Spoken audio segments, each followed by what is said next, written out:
नमस्कार, मैं हूँ सुकृति रॉय और आप देख रहे हैं वन इंडिया हिंदी। कहानी उस शख्सियत की जिसके लिए मुसलमान मानते हैं कि उसने अपना सर काटकर इस्लाम को बचा लिया। इनके बारे में कहा जाता है कि इन्होंने दीन ए इस्लाम को बचाने के लिए एक से बढ़कर एक कुर्बानी दी। इनमें उनके 6 माह के बेटे की शहादत भी शामिल है और 18 साल के बेटे की भी। नाम है हुसैन। हाँ, ये वही हुसैन है जिनके लिए मोहम्मद साहब ने कहा था कि हुसैन मुझसे है और मैं हुसैन से। लेकिन फिर भी यजीद नाम के शख्स ने उनको कत्ल करा दिया। कहा जाता है कि यजीद चाहता था कि हर बात उसकी मानी जाए। सुन्नी मुसलमान के चौथे खलीफा और शिया मुस्लिम के पहले इमाम हजरत अली के दूसरे बेटे हैं हुसैन। पहले बेटे का नाम हसन है। पैगंबर मोहम्मद साहब की बेटी फातिमा हुसैन की माँ है, यानी पैगंबर मोहम्मद साहब हुसैन के नाना। हुसैन को शिया मुस्लिम अपना तीसरा इमाम मानते हैं। पहले इमाम हजरत अली और दूसरे हसन, इनके बाद आते हैं हुसैन। पैगंबर मोहम्मद साहब ने ही कहा था कि अल्लाह वो एक ही है और वही इबादत के काबिल है।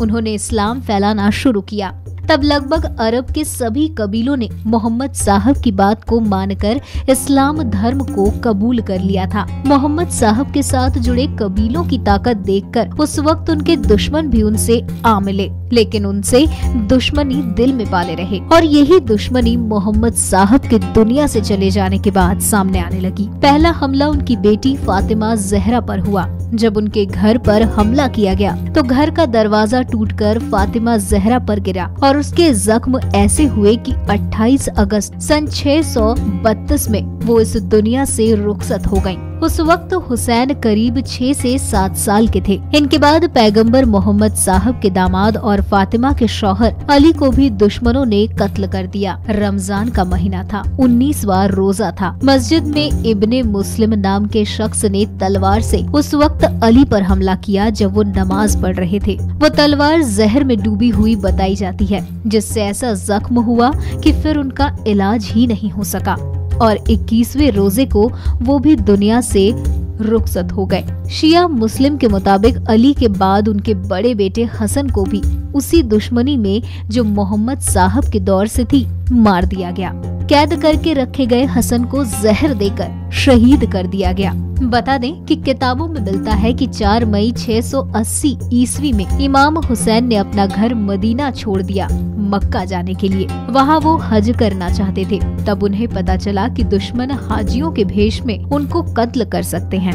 हुसैन नहीं चाहते थे कि काबा जैसी पवित्र जगह पर खून बहे। वो वहाँ से चले गए। वहीं दूसरी वजह ये भी थी कि दुश्मन उनको चुपके से कत्ल करने का इरादा लिए हुए था कि किसी को पता न चले। मुस्लिम इतिहासकारों के मुताबिक हुसैन चाहते थे कि अगर उनको कत्ल किया जाए तो जमाना देखे और वो खुद तय करे कि कौन सही और कौन गलत है। वो एक ऐसे जंगल में पहुँचे जिसका नाम करबला था।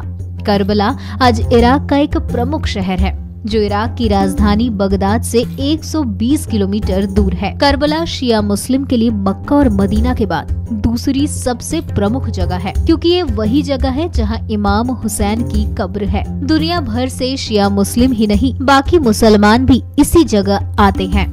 मुसलमानों के मुताबिक हुसैन करबला अपना एक छोटा सा लश्कर लेकर पहुंचे थे। उनके काफिले में औरतें भी थी, बच्चे भी थे और बूढ़े भी। इस्लामी कैलेंडर के मुताबिक 2 मुहर्रम को करबला पहुंचे थे। 7 मुहर्रम को उनके लिए यजीद ने पानी बंद कर दिया था और वो हर हाल में उनसे अपनी स्वाधीनता स्वीकार करना चाहता था। हुसैन किसी भी तरह उसकी बात मानने को राजी नहीं थे। 9 मुहर्रम की रात इमाम हुसैन ने रोशनी बुझा दी और अपने सभी साथियों से कहा कि मैं किसी के साथियों को अपने साथियों से ज्यादा वफादार और बेहतर नहीं समझता। कल के दिन हमारा दुश्मनों से मुकाबला है। उधर लाखों की तादाद वाली फौज है, तीर है, तलवार है और जंग के सभी हथियार हैं। उनके मुकाबले मतलब जान का बचना बहुत ही मुश्किल है। मैं तुम सबको बखुशी इजाजत देता हूँ कि तुम यहाँ से चले जाओ। मुझे तुमसे कोई शिकायत नहीं होगी। अंधेरा इसलिए कर दिया है कि अगर तुम्हारी जाने की हिम्मत न हो।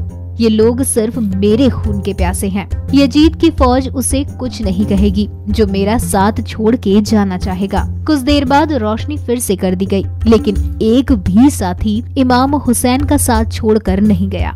इसके बाद दिन छिपने से पहले तक हुसैन की तरफ से 72 शहीद हो गए। इन 72 में हुसैन के अलावा उनके 6 माह के बेटे अली असगर, 18 साल के अली अकबर और 7 साल के उनके भतीजे कासिम भी शामिल थे। इनके अलावा शहीद होने वालों में उनके दोस्त और रिश्तेदार भी शामिल रहे।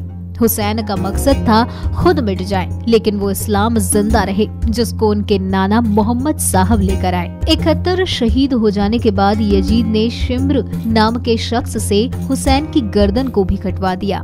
बताया जाता है कि जिस खंजर से इमाम हुसैन के सर को जिस्म से जुदा किया गया, वो खंजर हुंद धार का था और ये सब उनकी बहन जैनब के सामने हुआ। जब शिम्र ने उनकी गर्दन पर खंजर चलाया तो हुसैन का सर सजदे में बताया जाता है, यानी नमाज की हालत में। मौलाना मोहम्मद अली जौहर ने लिखा है, कत्ले हुसैन असल में मर्गे यजीद है। इस्लाम जिंदा होता है हर करबला के बाद।